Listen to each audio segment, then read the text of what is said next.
he's got a rude awakening when he goes to federal prison. Guys get stabbed in the rec yard. Guys get hit with locks. There's fights like I've never seen so many fights. On a scale from 1 to 10 of masculinity, he's not going to do it. Like guys are going to be coming up to him. Sam is a 1 in the real world. I know. So he's like the nerdiest guy I've ever met. And as far as rape is concerned, and they have a name for him, right? Like they're called like booty bandits. Is Sam going to have to join a gang? He is a damaged, like if I'm a damaged soul, he's definitely, or he's gonna do some really, really hard time. What's up, guys? It's me, Tiff, and this week I got to speak with Matthew Cox, a former con man who served 13 years in federal prison for a variety of bank fraud related charges. Matt was initially meant to interview me, but I ended up kind of interviewing him because I was very curious as to how Sam Bankman-Fried would fare in prison. It ended up being a very enlightening conversation. I learned a lot. There were even some emotional moments, so I just wanted to share parts of it with you guys. I took out all the parts that I was just talking about myself because I can do that already on my own channel, but I thought it was really valuable to get his insights. He's got a rude awakening when he goes to federal prison. Well, he's locked up right now anyway. True. He's at MDC. Obviously there is no internet. There's no, like, he's already got major problems, I'm sure. Is there any, like, sort of where you have some basic access to, like, a couple websites, or is it just you don't get to touch a computer? Well, no, he's not touching a computer. Not locked up in that. Like right now, he's found guilty. So right now, I think he might be in the BOP's custody. He doesn't move, by the way. Mm-hmm. Like he's still probably sitting in the same cell, and somebody just said, okay, he's no longer in the U.S. Marshals holdover. He's now in the BOP's custody. Oh. So, and you get different privileges, but I doubt any of that's going to change for him. So. Okay. But when you're actually in a prison, you have access to a computer, but it's only for the purposes of downloading music. Oh. And what else? Being able to monitor your commissary account, monitor how many true links, which are minutes, right, on your phone that you can use. You get roughly about 300 minutes a month. So that's about 10 minutes a day you can use. You can only use the phone for 15 minutes anyway. And then you get to use it. So do you mean like to make phone calls, he can only use the phone for 15 minutes at a time? Yes. Oh, wow. And how many phone calls does someone get? Well, I mean, depends on how long you talk. You can use up to 300 minutes. So if he were to, right. So if he were to call 4 people a day for 15 minutes, he could maybe go 5 days. Wow. And then he'd just be out. You're not calling anyone. You can email people through the CoreLinks system, right? I think their site is called TrueLinks, or out here, I think it's called CoreLinks. Uh-huh. So they can email you, but it's like they email you to the website. And then I have to out here go to the website to read their email. It's like checking in. You're going to a separate website. They're not emailing you. You can get a notification. They'll say, hey, if you go to the CoreLinks website, there's an email. Right. And he can email me. And the emails take about 45 minutes to an hour to go back and forth. Is there someone monitoring every email back and forth? Is that what it is? So, I can't imagine that everybody's is being monitored, but they do run it through some kind of some kind of software to determine, like if you're saying the word terrorist or bomb or gun or escape or something. Right. And they take stuff like that very seriously. I mean, there was a guy in prison who got like 3 years. He's at a low. He's at the low, calls his dad, and his family owned a large construction company, which is how he got in trouble. Mm-hmm. And he got like whatever it was, 3 or 4 years. I forget exactly what it was. But he calls his dad after a couple of days, says, hey, I'm here. And he was like, oh, okay. How you doing? You doing okay? Yeah. And he goes, yeah. He said, how you doing? Oh, I'm good. I'm good. And the guy said, hey, how big's the rec yard out there? Oh, it's pretty big. He said, yeah. He said, because I was thinking about taking the helicopter over there. He's like, I can land in the helicopter, pick you up. We can go out for lunch. Like he's joking around, right? And they're laughing about it. The guy, within a few hours, he was locked up, thrown into the shoe, and transferred to a medium or a pin, and stayed there the whole time. And even though it was clear that it was a joke, it's like going on a plane and joking about a bomb. You don't do it. It's not funny. There's no joking. I get you think it's fun. It's not. You know what I'm saying? And that's just how they feel. And that's it. So don't even play. Yeah, it's serious. So so they monitor your stuff, and also that costs money. Everything across the board costs money, but it's not going to bother him because he's always going to have people putting money on his books. But you can also only put so much money on someone's books. So let's say I want to go to commissary, I can only borrow or buy, and it depends on which institution you go to. They're all different. So people that are watching this, some guys will be like, that's not true. You can spend $420 a month. Okay, everyone's different. So it's like you could spend, let's say, $75 a week. Mm-hmm. So you can go to commissary once a week. You can spend, let's say, 75. It might be $100, 75 or 85 or whatever the commissary allows you to spend. But within the month, you can only spend up to, let's say, $375 or $410, whatever it comes to. And that's it. So if you're thinking, oh, well, I can buy lots of stuff and no, you can't. If you're thinking, oh, I can talk on the phone all day long, no, you can't. And that 15-minute phone call, by the way, after you make it and you hang up, you don't get to make another call for an hour, which really gives you just enough time to get back in line. Oh, God. You gotta wait. Oh, my God. 4 people make calls, you're back in line, you make a few phone calls, or you make up your phone call, you might as well start over again. And nightmare.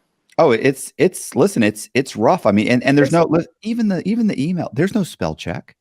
Yeah. There's no, I'm a horrendous speller. It's horrible.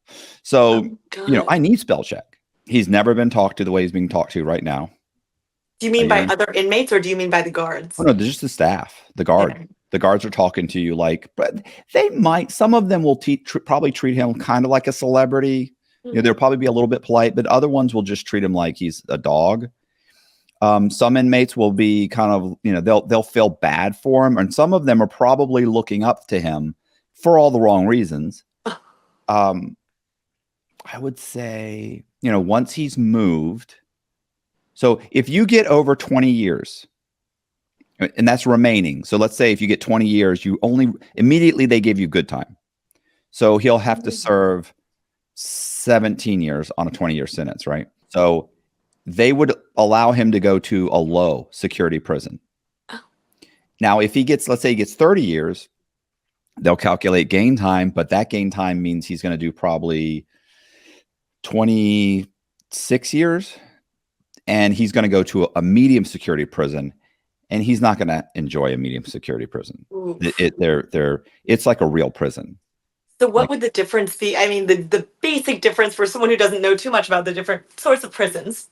It looks like a real prison. Like there's 2 tiers, when you walk into the unit, and there's that, whatever you want, that balcony thing that goes all the way around. And, you have a 2-man cell. Some of them are 3-man cells. Oof. And by the way, most of these are cells that were designed for one person. And so then halfway through construction in Coleman, the facility I was in, they decided, oh, you know what? 2-man. By the time they were finished with it, they started making 3-man cells. Oh my God. You got 3 men in a cell designed for one. It's horrible. You're in the bunk bed, like it's a 3-man bunk bed. It's like you're sleeping in a submarine.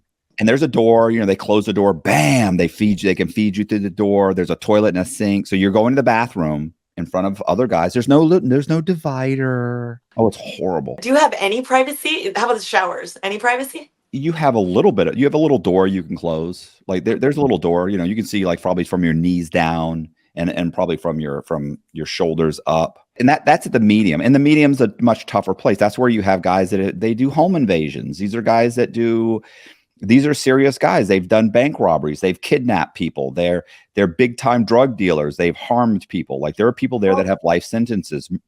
They've murdered people. Your more violent criminals are not going to probably get to a low. Some of them do. So if you got 30 years and you've done 10 years in a pen and 10 years in a medium, and you've got 10 more years left or so, you'll probably go to a low, as long as you haven't been any problems. Guys get stabbed in the rec yard. Guys get hit with locks. There's fights. Like I've never seen so many fights. But if you're respectful and you don't run up bills, you don't borrow from anybody, you're respectful to everybody, and you keep your head down, you get a job, he probably could not have any problems. Now, the problem with him is they're still looking at him like he's filthy rich. Most likely what happens is somebody approaches him and says, look, if you start putting money on my books, me and one or two other guys' books, whatever. And it won't be a lot. It'd be $100 or something, $100, $200. But of course it's Sam Bankman-Fried. So probably $300. Let's say $300 a month on one or two guys' books, and nobody will ever bother him. Oh, You know, that seems like a fair trade. it does seem fair. Because, I mean, he's like the nerdiest guy I've ever met. He's not intimidating. He's not aggressive or whatever. So I'm just like, I don't know how he's going to do in prison in a medium, or I don't know what's above a medium. A pen? Is A pen. Yeah. And Oh, he can't go to a pen. He can't go to a pen. It would be devastating for him to go to. Listen, even a medium, like he luckily, he probably, I'm sure he doesn't realize this, but being locked up before he goes to a prison, he's right now getting a lot of schooling on how to behave. Okay. What to talk about, what not to talk about. They'll actually, a lot of guys will respect him because, they'll think he's, it's a scam, and wow, what an amazing scam. You're so smart. They'll have super respect for him in that way. And then some guys will respect him too, because he went to trial. He didn't plead guilty. He didn't go in and he didn't testify against people. Guys will respect that. But for the most part, how could I put this? On a scale from 1 to 10 of masculinity, out here in the real world, I'm probably a 4 or 5. I'm not the most masculine guy. 5'6". I don't play sports. I don't hunt and fish. I couldn't talk to you about sports. I don't, that's just not, I'm not that guy, right? In prison, I'm a 1, maybe. That's if I throw some bass in my voice. Like, what's up, man? What's up? How you doing? Like it's like I'm still a 1. I'm a little tiny, I'm a soft white guy. He's not going to do it. Like, guys are going to be coming up to him. Sam is a 1 in the real world. I know. That's what I'm saying. It's bad. Like, there are going to be guys asking him, hey man, let me talk to you in my cell. Now, luckily I was, I already understood. Like, guys was, hey man, let me talk to you in my cell for a minute. I immediately said, why? Well, I just want to talk to you real quick. Why? Let's talk out here. Oh, well, you think something's going to happen? If I don't go in your cell, I don't have to find out, bro. What's up? What do you need? Oh, what are we doing? And then they realize, he's a little more savvy. I can't get him right. No, I can't. Yeah. And I'm not saying that I'm not saying it would be. I don't think Sam is very savvy, and I don't think he would talk back to people in a way that would be maybe respectable. I feel like he's quite timid, and he's not going to do so well. Most likely what he'll do is he'll teach like GED, or he'll teach a crypto course or something. And although that's comical, my charges, bank fraud, and it's all related to real estate fraud. I taught the real estate course in prison for 10 years. Wow. In the medium and the camp. So do you actually get money that you get to keep if you do one of these jobs, or is it more just like a hobby? Does it go towards your good time or whatever? What is? So when I did that, okay, so if you teach, let's say GED, you actually get paid. And now it depends on which grade you are. They have like a grade 1, 2, and 3. If you're grade 1, you make probably $120, $130 a month. If you're a grade 2, you make about 70. If you're a grade 3, you make about $20. Wow. And I think I was a grade 1, and eventually I was a grade 2, but only for like a month or so. As far as the real estate course was concerned, which he could teach something like a business course, even though clearly he's not good at it. A business course or a crypto course that you're doing for free, but it's programming, right? Like, if you take the course, you're programming, or if you're teaching it, you're programming. And now, wasn't like this when I was there, but now they actually give you time off of your sentence. So he can earn time off his sentence for that sort of thing, that's why he'll desperately be doing that. That's good. I hope he does that. He will. Listen, his biggest problem is he has the same basic problem. Well, I guess I had a better mindset, but still I had a horrible mindset when I went in, which was, initially, for me, it was arrogance and just narcissism. And I was just a complete jerk and thought I was so smart and so clever. And even though I realized what I'd done was wrong, I didn't want to admit that it hurt anybody or what was a big deal. I just kind of shrugged it off, and you're making a bigger deal about this than it really is. And then once you get in there and if you really start thinking about it, and you start realizing, it took me a couple years to start to realize, like, no, I should be here. This is where I'm supposed to be. Like, they didn't make a mistake. Like, I don't think they should have given me that much time. but I Yeah. definitely should have come here. Like I have some issues. Like, Mm. and so my fear with him is that, he's gone to trial. And this happens with a lot of guys that go to trial that are clearly guilty. They go to trial, they go to prison, they complain the whole time they're there. They get out and they still feel like they shouldn't have gone to prison. And then they typically get in trouble again, or they're just miserable. And that seems like, and I don't know him, but like you have to own up to, I fucked up. I mean, when he was at trial and he took the stand, did he ever admit like this was a major mistake? Did he ever say he thought he never said like, hey, I don't even know how to say it. Like it's fraud. Like you're lying about things. Right. So you understand that if he goes to trial on the second with the second trial and he loses, which he'll lose. Now, when he gets sentenced, he's now in category 1 because he's now a convicted felon. It doesn't even matter, by the way, that he wasn't a convicted felon at the time. No, you're a convicted felon so now he's a convicted felon. So he's already got a problem. The second problem he has is that the judge can decide, I'm going to run these, he can say consecutive, he can say concurrent. He could even do a mix. I've known guys that have split it. Like a guy got 4 years and then he got another sentence that was supposed to be 4 years and he split it. So the guy ended up with 6 years.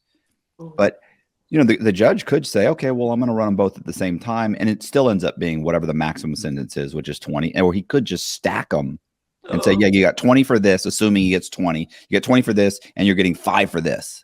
That was 25. That's rough. I mean, He'll eventually go to he will eventually at some point, assuming he gets 20 years, let's say, he'll after 10 years, you can go to a camp. So eventually he would be able to go to a camp. God, he doesn't seem to be a rule follower. I was a very good rule follower when I was locked up. I really was just terrified.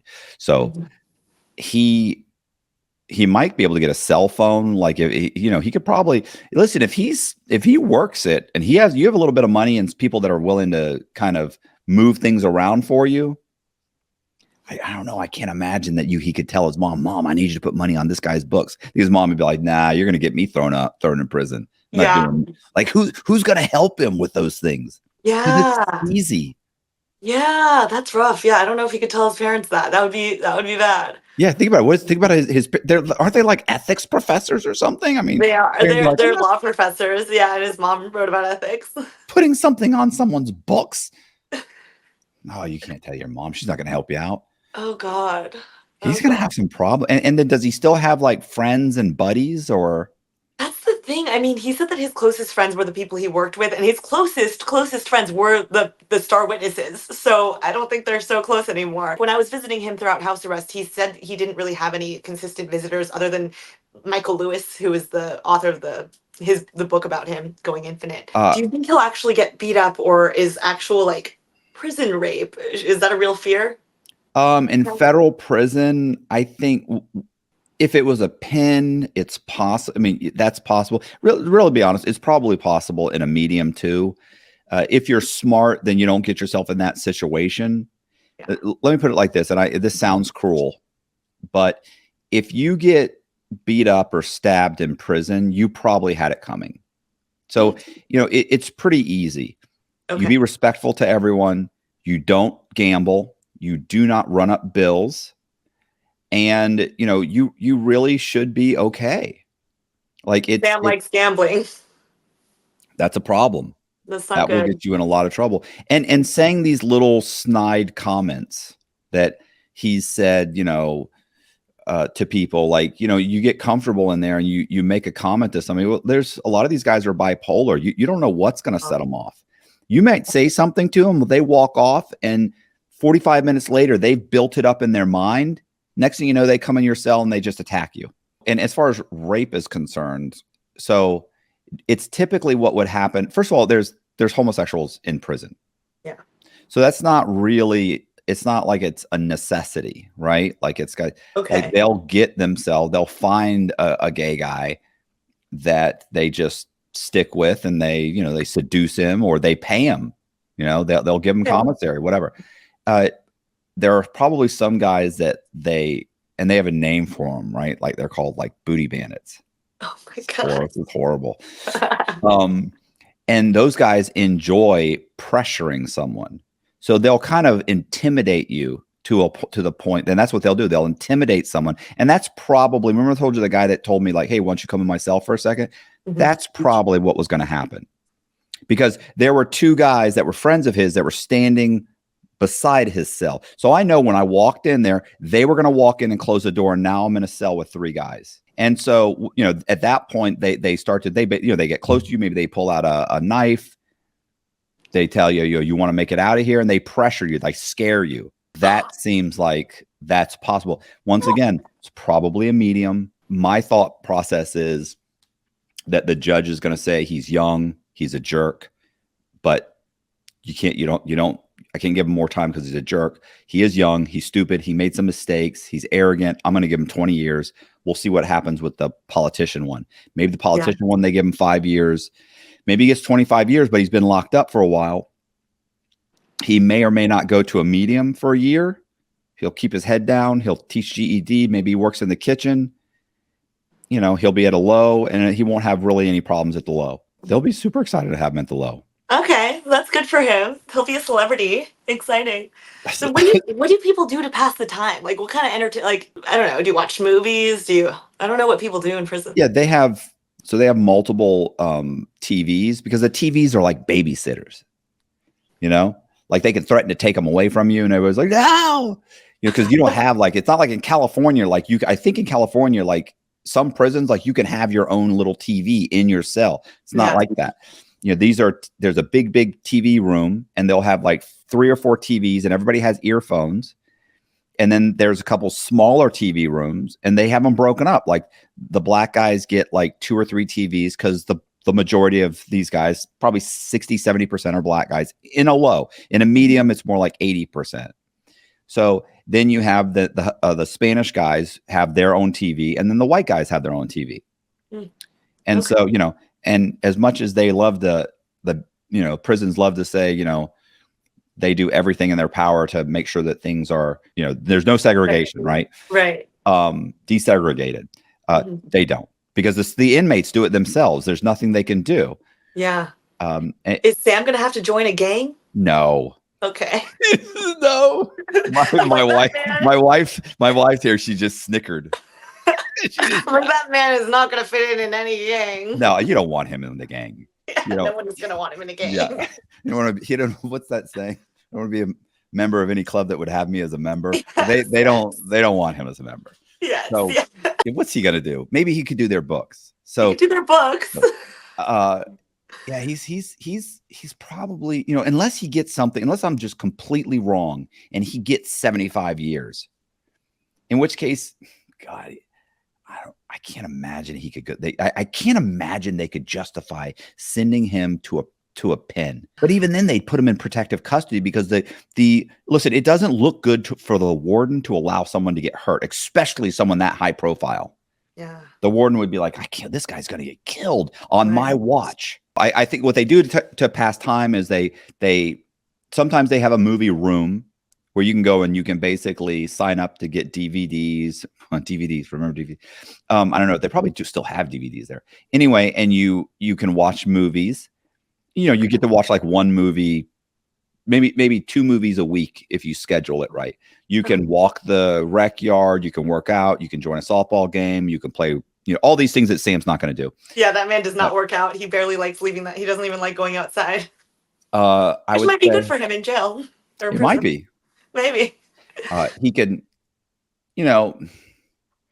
he's going to have so many, he's going to be going through legal proceedings for forever. I mean, if he's smart, he would get a prison job of some kind, and he would start doing people's legal work or something to pass the time. And it's a way to make money for inmates. Like some inmates just aren't going to do their legal work, but Sam's clearly a sharp guy. It'd take him a couple of years to really know how to file the documents and write up legal work. And what he'd do is he would just crush multiple people's chances of getting any relief at all while he destroys their cases, but he'd learn a lot. Now, granted, you have to do all your time now because he didn't really know what he's doing, but he could learn on your case. You probably didn't have a chance anyway. So, and then he'd charge, some guys will charge a couple $100. Some guys will charge $3,500. You know, some guys, like I know guys that they'll charge $3,000-$4,000 in prison. That's insane. Damn. But they're also make really some big good. bucks. Well, it passes the time. Yeah. You know, what I did was I wrote guys' stories, you know, because I was just surrounded by these great stories. So that really helped me, you know, with my time. And That's good. he'll figure, if he doesn't figure that out, well, first of all, he'll read the first couple of years, he'll probably read. He'll probably just like read books. He hates books, but Are you serious? yeah. But after a year or two, and once it sinks in, he's going to be there a while, because it probably hasn't. It's probably slowly sinking in now. Yeah. He's still thinking, well, I'm going to get a couple years, and I've already done this much time, and if I do this and I do that, and in his mind, he's probably still thinking, I can be out of here in a few years. Yeah, probably. You know, I always have these guys in the comment section when they talk about all the money that he donated to politicians. They're always saying, you know, oh, well, he donated so much money to politicians, he's not going to get any time. But the truth is, I get a lot of comments like that. No. They all took off the moment he got indicted. The moment it looked bad for him, stopped answering his calls. He probably donated a bunch of money. He was hoping to get some favorable policies and laws changed that was going to help him continue his scam.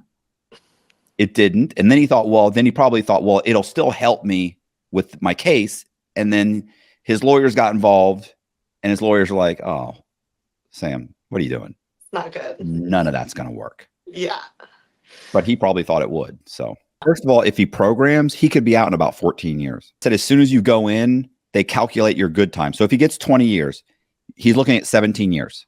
Okay. Right off the rip. You just went from 20 to 17. That's if you're good behavior. You have to be a real screw up to lose good time.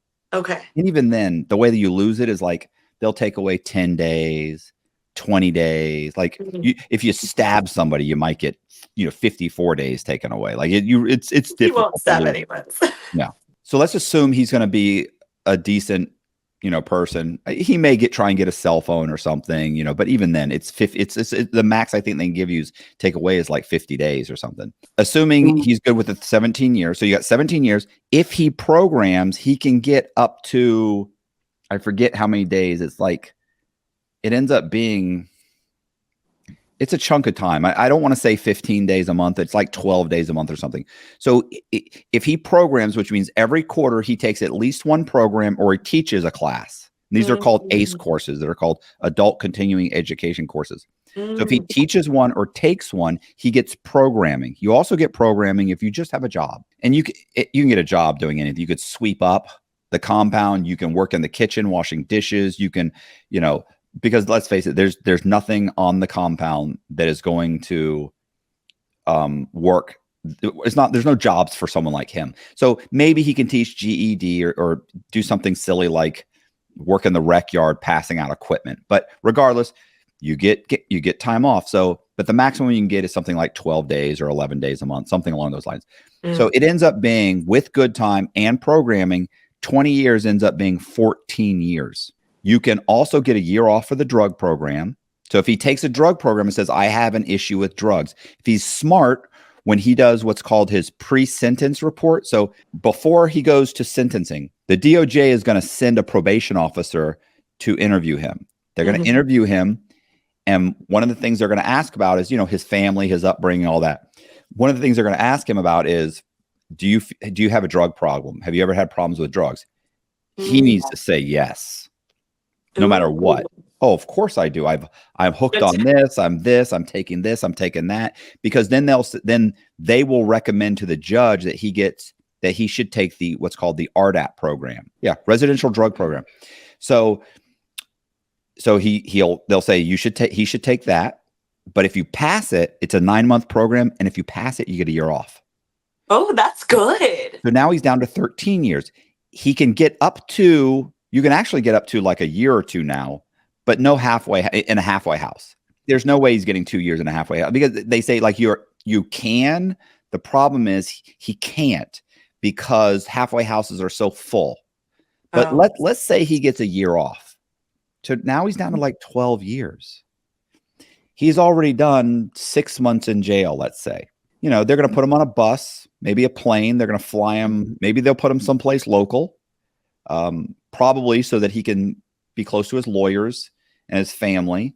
They could also be upset with him, and they could fly him all the way to Miami, and he'll be in Miami. Like they could get upset with him and say, "Oh, you know what? We're going to fly you out to, Texas." Mm-hmm. But either way, it's 12 years. And right now, I can tell you right now, 12 years is an eternity to him. Yes. But he's at the beginning, yeah. And in 2 or 3 years, you lower your expectations of life. And that sounds horrible, but it's really not. It's not horrible. He'll, after 2 or 3 years and his expectations of life have been lowered on what he wants out of life, he will find comfort in having a good conversation, a good book, talking to your mom on the phone, having they've got fried chicken tonight. I love fried chicken.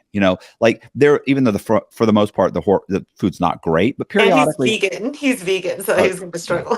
That's gonna be out. It's not going to go well. That's going to be over. No, that you can be vegan, but he's probably going to realize like I don't know. Apparently he spent the first few months in jail only eating bread and water, and he lost a lot of weight. He used to be a little bit tubby, and he was really he looked almost gaunt during trial. So maybe he'll stick with it. Maybe he'll be ripped. I think after a few years he'll realize I can do this.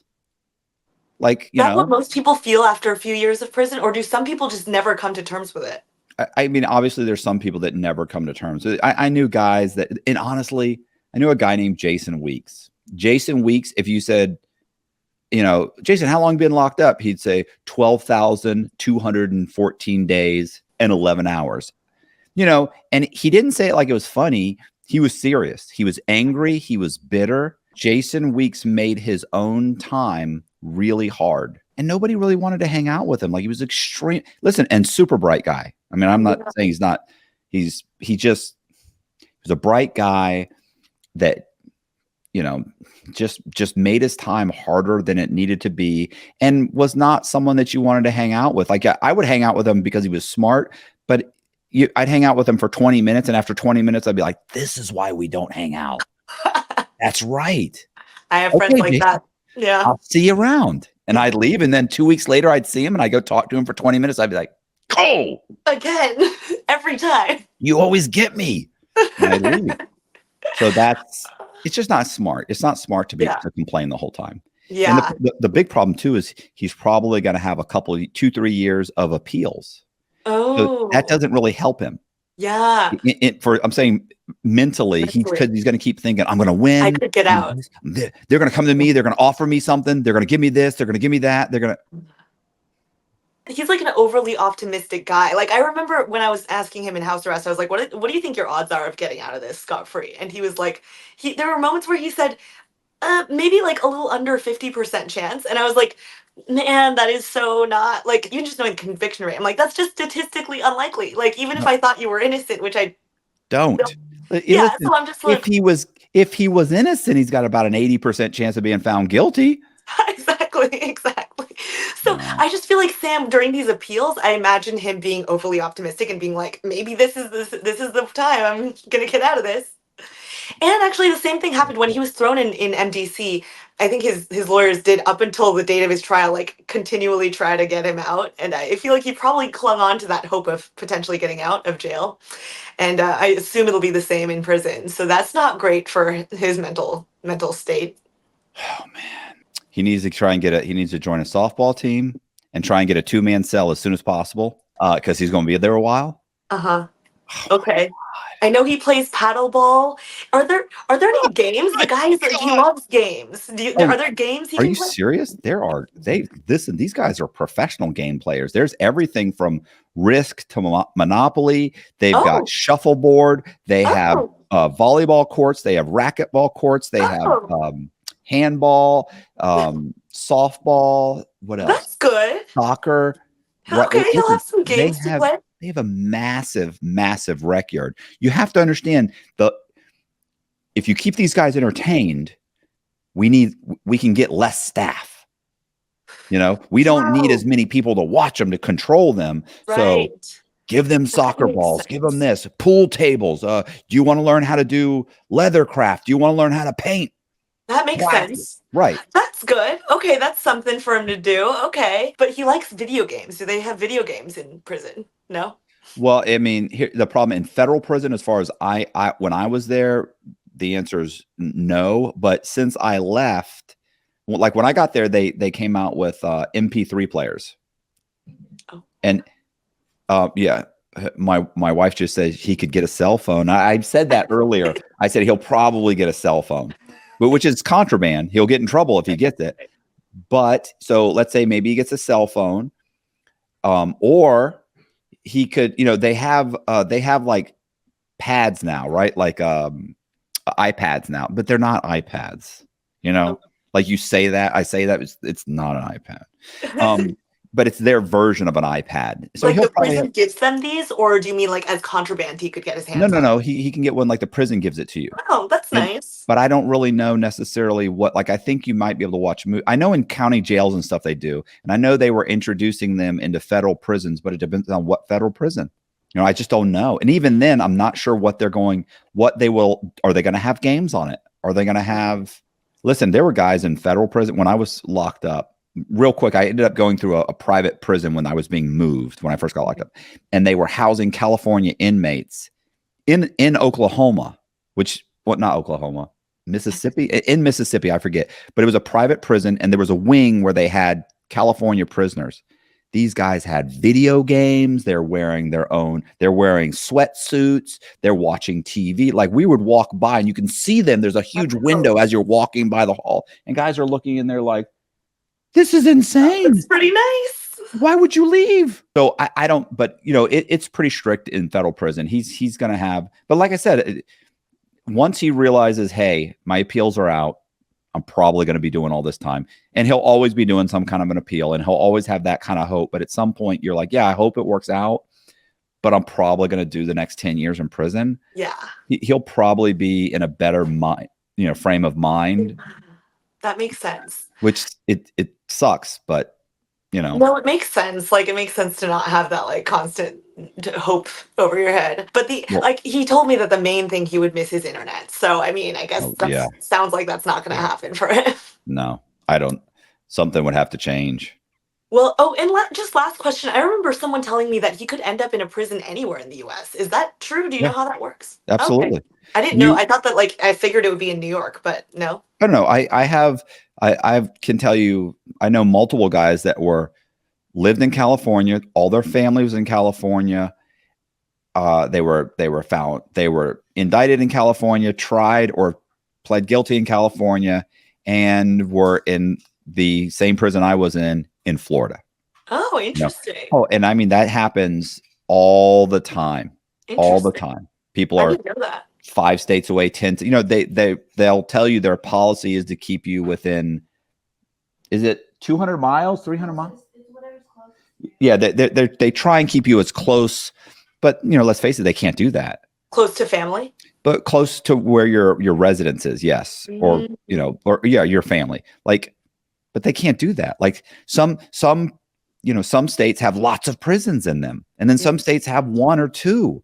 Yeah. So how do you do that if you got 5 prisons in one state and 1 in another one? I mean, you can't. And do they just choose kind of randomly, just based on where there's where there's availability? That it's partly that, and it's partly, are you close to your relatives, and your security level? That's another thing that my wife was just saying. She was, that let's face it, if they have very few pens. Yeah. So if you're from Iowa, and you can't go to, maybe you can, and also where were your co-defendants? Lots of guys have what they call separatees on them. So you testified against me, or you cooperated against me, and now we have a separatees. So they ship me to your prison, and they put me in the shoe because they go, oh, wait a minute, one of your co-defendants is here. You can't stay here. And then they ship you to, imagine if you have a large case, and then they ship you to another prison. You would think they know that your co-defendants are here, here, and here, but they don't. They ship you there. You sit in the shoe while they figure it out, and they go, "Oh yeah, we can't send you here either." Interesting. Or they'll ship you across. Let's say you have to go to RDAP, the drug program. That maybe there's no RDAP at the low security prison or the medium or whatever you're at. There is none. So we're gonna move you to California, or we're gonna move you to Texas, or we're gonna move you, and you're like, that's 5 states away from where I live. But like I said, I think they'll probably keep him close. They'll probably make an extra effort to keep him close to home. First of all, he's still got trials. He still has lawyers. He still has family. You can pay former BOP staff members. It's nothing. It's like $1,500 or $2,500 to make a plea to, I forget the name of the plea. Basically, they write up a whole thing where they basically make a plea to keep you and why they should keep you at this prison. His lawyers are going to make those calls. The judge is going to recommend he stay close to home, and they'll probably pay someone to make that effort. And the probation officer is going to also say that there's a good chance. Let's face it, he's not some gangbanger from the projects. Yeah. He's got a bunch of people on his side rooting for him. Yeah. That carry, a lot of weight. So likely around California. That's where his family is. Yes. Okay, that's good to know. And then just other quick questions. So obviously right now he'll be interviewed for the PSR, the pre-sentence report. And once he does get sentenced, what is the process from there? Like, they don't immediately just ship into prison, do they? Or like, what's the timeline look like? Well, I think the problem with him is, and I did another interview and I didn't realize he had another trial.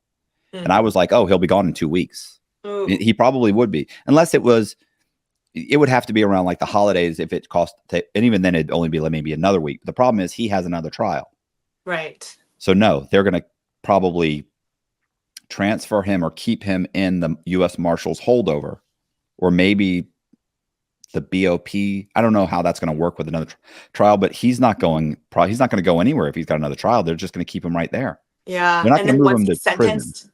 Once he's sentenced and then the sentence comes out, like, do they just, it's 2 weeks usually, like until he gets into prison? Yeah. Within a week or two, he may end up having to go to some kind of a processing center like Oklahoma City. Mm. And so he might be shipped to Oklahoma City and they kind of do a review or something. I mean, the worst case scenario, he's at the prison he's going to be at within 3 or 4 weeks. Okay. Maximum. Didn't know any of these things. This is as much me interviewing you as you. Hey, I'm like you're asking me questions. The Oklahoma City prison or holdover, they call it the holdover.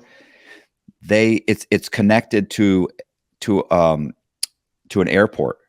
Mm-hmm. So they fly you in on Con Air, and it's a regular plane. It's not like the movie. They fly you in, and the whatever that thing is comes and it hooks up to the plane, and you you walk through that hallway into the prison.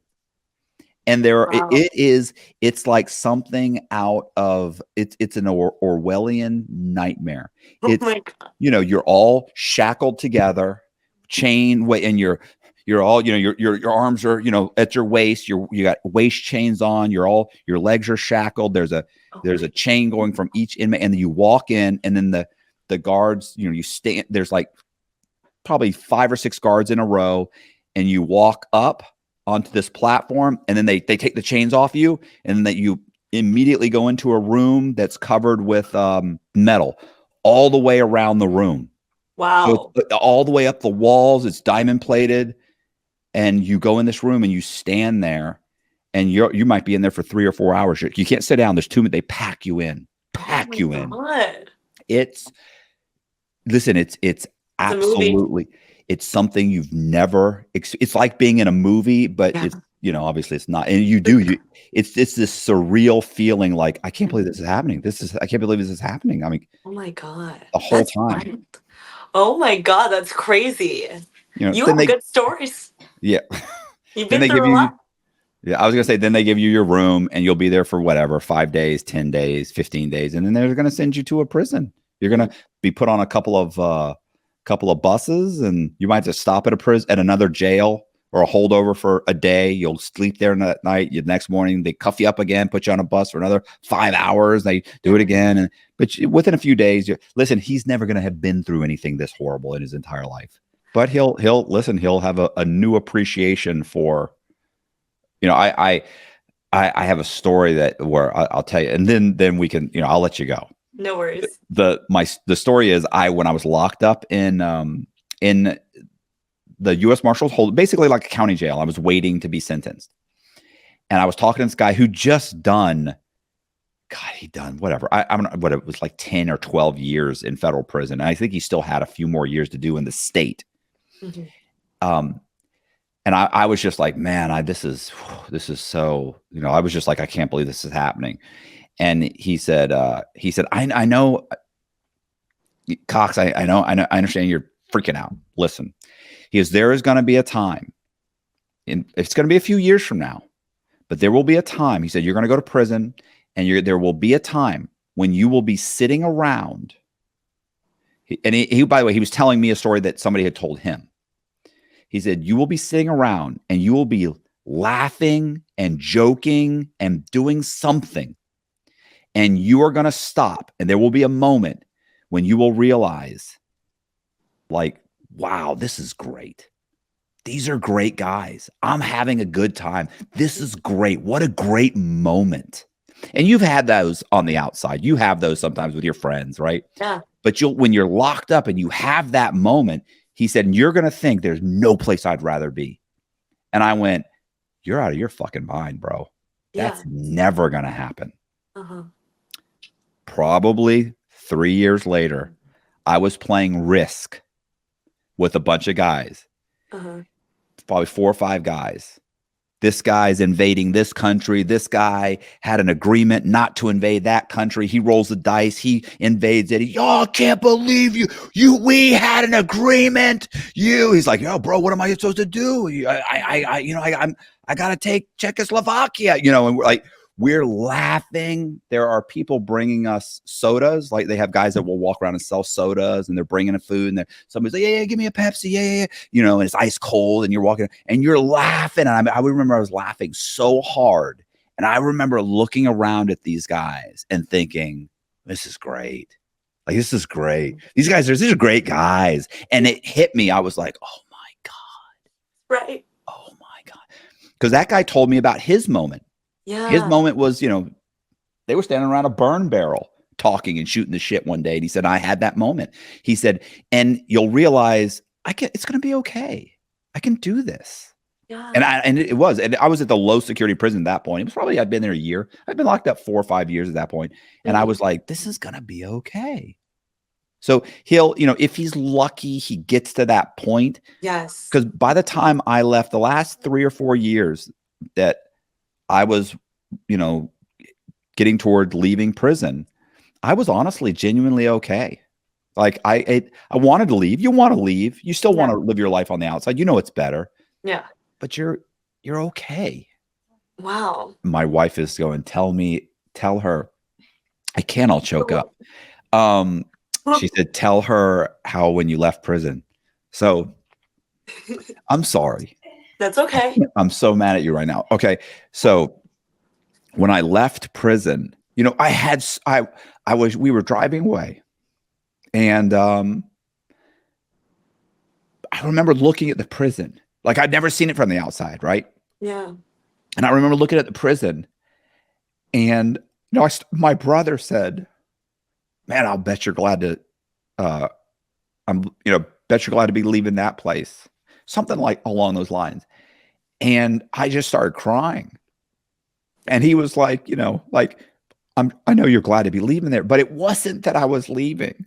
It was that, my best friends were there. And I knew how much I was going to miss them. You have it's called, survival guilt. Yeah.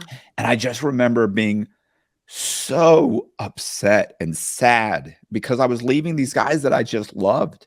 Yeah. And listen, going into prison didn't really feel that way. Yeah. About really anybody. Like, I had a girlfriend that I was in love with at the time, but by the time I actually went into the prison, that was over.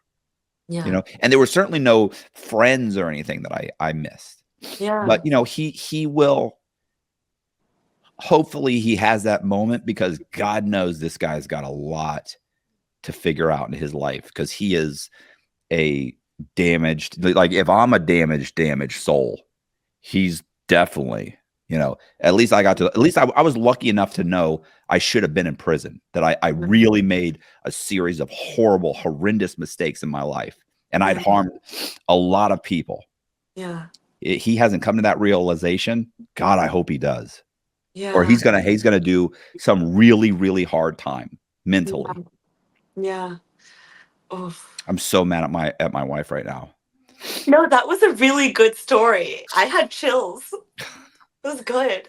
I hope that for Sam, and like anyone who's serving that long a sentence, like I hope so. I hope you guys enjoyed this conversation. I thought it was really interesting, and the full video is on Matt's channel. I took out all the parts that I was just talking about myself, because I can do that already on my own channel, but I thought it was really valuable to get his insights on how Sam Bankman-Fried might be doing in prison. I'll be having another conversation soon with a former mobster who was actually in jail with Sam Bankman-Fried at MDC, and they actually had some personal interactions. So he actually just recently got out of jail, so we'll be hearing all about that. So if you want to stay tuned, feel free to subscribe to me. If not, it's fine. I'll also leave all of Matt Cox's links down below in the description box. Anyway, I love you all so very much, and I'll talk to you all very, very soon. Bye!